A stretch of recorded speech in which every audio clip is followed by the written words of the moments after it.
Hello everybody, my name is Zeke. Welcome to my channel. In today's video, I'm going to be talking about my least favorite / most disappointing books that I read this year. Obviously, this is a very subjective list, and I didn't even dislike all the books on this list. A lot of them I enjoyed. I just didn't think they lived up to my expectations, hence most disappointing. There are definitely, I'd say, some hot takes in this video, and so we'll see how that goes. But my opinion is not important, and you don't have to agree with it, and you probably won't agree with all of these. So the first book I'm going to talk about is If We Were Villains by M.L. Rio. This is a book I was looking forward to reading for a very long time because I really want to read more dark academia, and that's still true.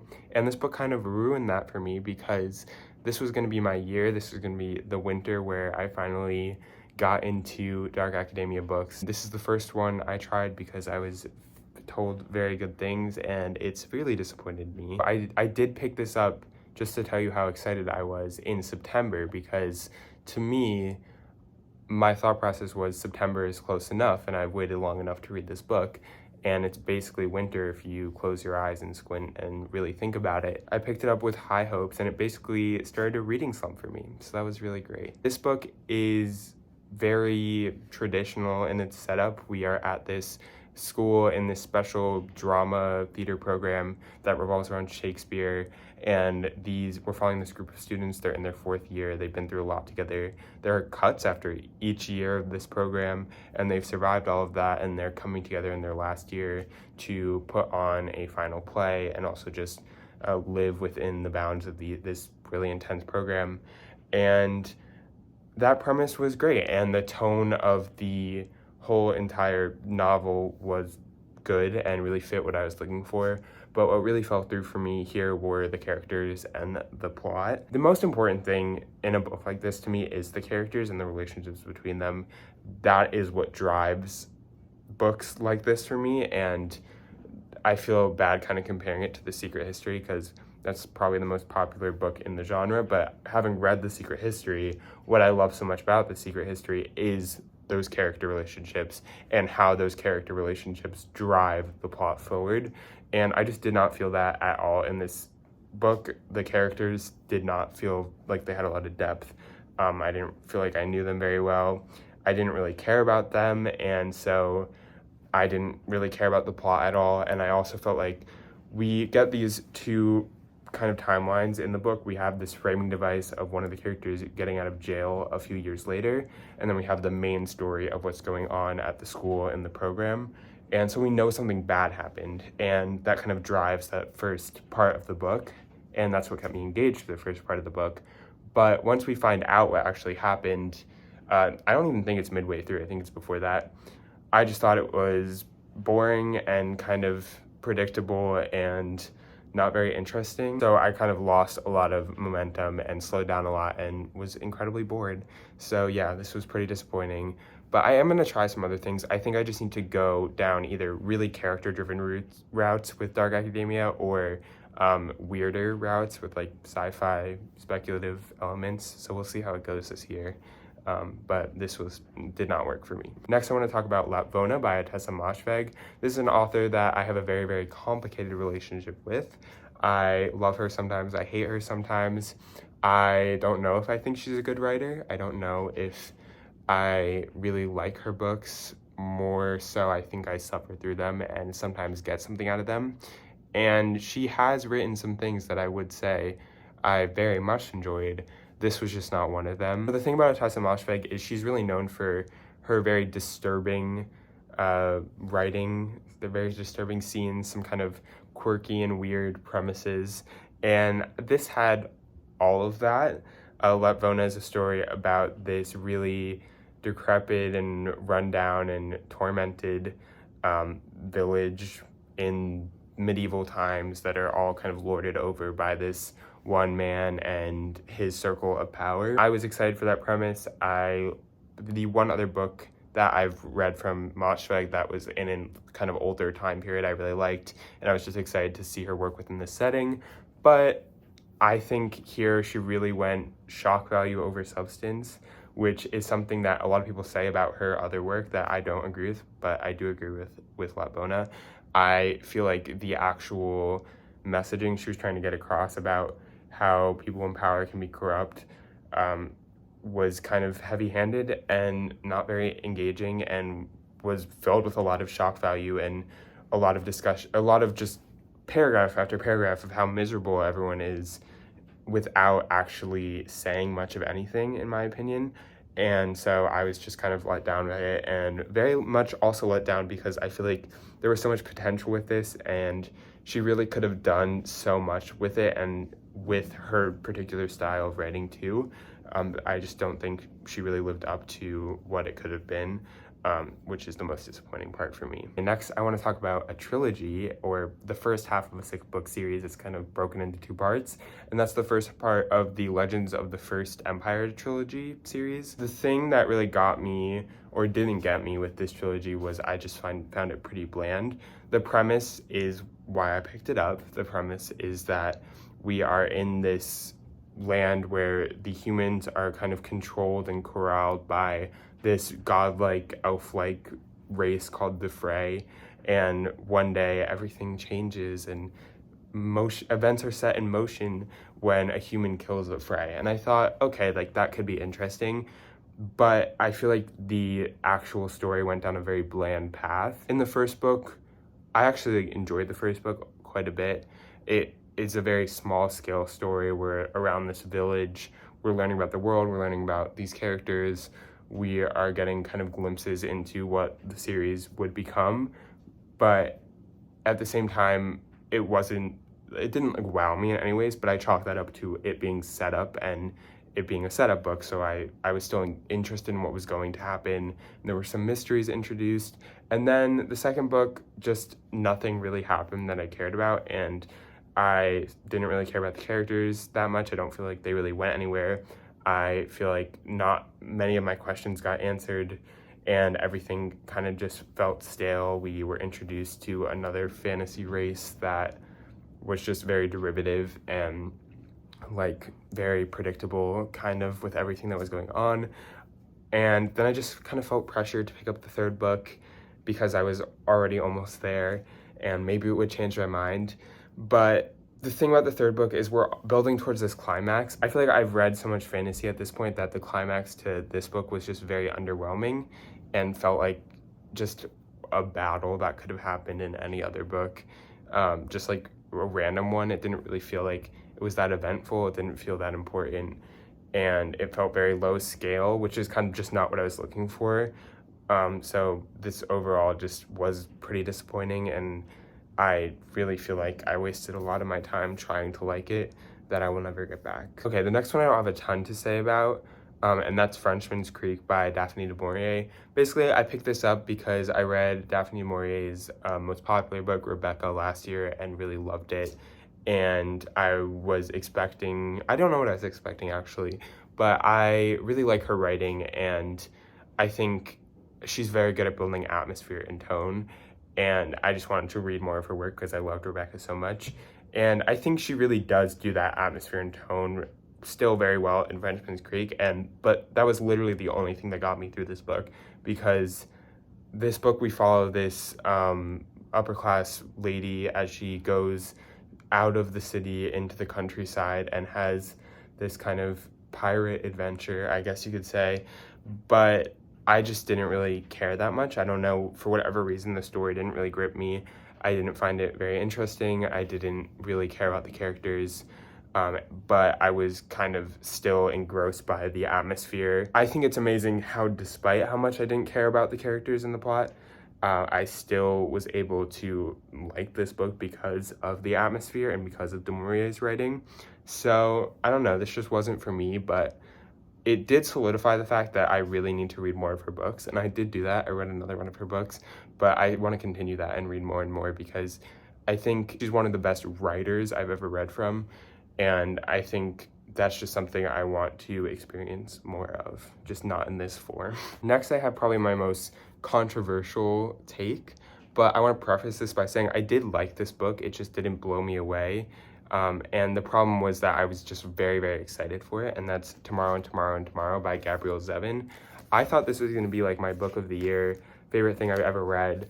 I had such high expectations for it, and so even though I liked it, it was just incredibly disappointing to me because I was so underwhelmed by it. This book, we followed these two people who develop video games and their relationship as it shifts and gets worse and gets better and changes over time. And also we follow kind of the circle around them, the social circle around them, and the relationships between those characters as well. We look at how kind of success and fame changes all the characters and everyone's relationships. And I think what I did like about this was the video game aspect. I thought that was an interesting twist, not really something I read a lot in the past, maybe even at all. But what I was severely let down by were the characters. I thought they were just fine. I don't think I was super invested in any of their stories. I felt kind of an emotional disconnect from a lot of it. There's this very big emotional twist that happens that a lot of people say is really impactful, and I'm sure it is for a lot of people. Just I was not that invested in the story for whatever reason, so it didn't hit me the same way. And I also found, I think, most of the characters pretty annoying, and I don't think they were all supposed to be as annoying as I found them. So I don't know, something about this just didn't work as much as I wanted it to be, and it was fine, and I still enjoyed my experience reading it. It just didn't wow me, and I think, as I said, it's solely because I was so excited for it that I was this let down by it. But still, so many people love this book, and I'd still highly recommend it. I just think I need to lower my expectations before going to books so I don't have experiences like that again. Next, I have another severely disappointing one. This one I'd say is even more disappointing because this is, I would say, one of my favorite authors, and this is only the third book I've read by her, but I think it's only the third book she has out, and that's Our Missing Hearts by Celeste Ng. So to me, Celeste Ng is a character writer. I have loved both of her other books so much because of how she develops characters, how she talks about character relationships, and how those relationships get messy and blow up. And she's very skilled with that. And just kind of to illustrate how much I love this author, like Little Fires Everywhere, I was so obsessed with that book when I first read it. I read the book, I watched the TV show right after, and then I went back and I read the book again. So like this woman is like incredibly talented, and I will still be reading probably anything she puts out. But this story, what I didn't like about it were the characters, and I think the characters were very bland. And I could not connect at all in the story. We're in this really censored world, and we're following this boy and his father. His mother has been kind of taken away by the government, censored completely in effect. And the story revolves around that idea, and has a lot of discussions about that I think are very important. I think the messaging of this book was so good, and I think that was the only part I enjoyed. I thought that was well handled, but I think it could have been so much better had I been emotionally invested in the story through the characters, and I just didn't care. I thought they were pretty one-dimensional. I feel like we didn't really learn that much about them, and that was what really let me down. Plus, just knowing she can write such good characters and then reading this and being very let down by that was a punch in the gut and really disappointing. Next, I'm going to talk about Victory City by Salman Rushdie. This is kind of a weird pick. I kind of picked this randomly without really thinking, just because I thought the premise was interesting. And the premise is that we're following the history of the city. And the city was like prophesized around this one girl after her village was destroyed, and we're kind of following her life and how it intertwines with the city. I thought that was really interesting. And I feel like that just wasn't the main focus of the book. I feel like we were really just looking at the succession of this city and the different rulers, and it read kind of like a history textbook in my mind. Like, I just didn't find it very enjoyable to read. I don't think anything that happened plot-wise was very engaging. The characters, I could not tell you a single thing about any of them. It really just did not stick with me whatsoever. And I just think I had such different expectations based on the premise. I thought it was going to be a lot more whimsical. I thought there was going to be a lot more like odd things, maybe magical things, in a different way than there were. I just didn't find what actually happened to be very engaging. In the end, I just didn't care. But I do want to read more by this author, Salman Rushdie, because he's very, very famous for the Satanic Verses. That's like the big one. And he's been through a lot life-wise because of his writing, and I just think he's a very important figure and a very important author, and I want to read a lot more from him. And I think this was just a weird choice to pick for his first book, and it was really on a whim, and I don't feel like it's kind of a fair assessment. So this kind of, it sparked me and inspired me to really want to read more of his work, because I didn't like this one. The last one I'm going to talk about is a big one, and I don't mean because I have a special disappointment for it, but I mean because it was 600 pages long, and that's Cucul by Anthony Doerr. I expected to like this. I feel like this book is all about like interweaving this Greek story of Cucul, and I feel like books that do that like have this like backdrop of a bunch of different disparate stories woven together with this one story. Something like that, like usually right up my alley, but the way that it was handled in Cucul just really didn't do it for me.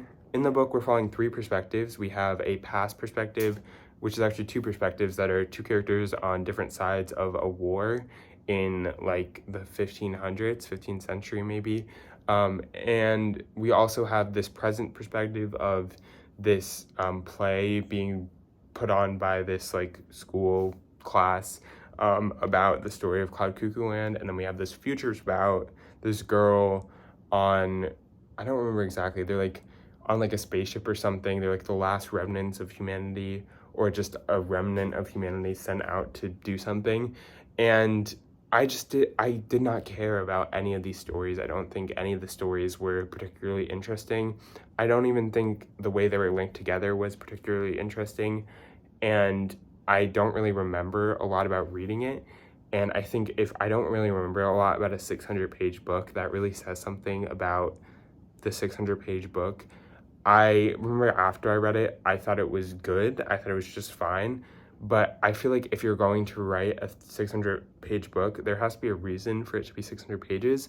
And I feel like everything in this book just stretched out so long and was kind of just so overwrought. I just really didn't care. I didn't care about any of the perspectives, really. I think the future perspective was probably the most interesting, just because it felt the most unique and the most like I didn't know what was going on or what was going to happen. But I really did not care for most of it, and it just really didn't leave any impression on me whatsoever. And I think that's 600 pages of my life I'm never getting back. So that was I feel like if this was just like a 300-page book, I would have been able to let it go and not really care. But the fact that it was that long and left this little of an impression on me, like it's probably the book I remember least that I've read this whole year, is just an extra like pinch of salt that really puts it over the edge into this list. So that's my list of most disappointing / least favorite books of the year. However, I'm happy because honestly, none of these books like offended me personally. Like, yes, I was severely disappointed by some of them, but I got over it quick. I read a lot of really, really great books this year. Check out that video if you're interested. And like nothing like absolutely terrible. Obviously, every year there are going to be some books that I don't like, and that's okay, and that's expected, and I'm okay with that, and I can move on from that idea and not get too bogged down, because at the end of the day, if I'm reading good books too, who really cares? That's gonna do it for this video. I hope you enjoyed. If you did, please feel free to leave a like, comment, and subscribe if you want. I would really appreciate it, and I will see you in the next one.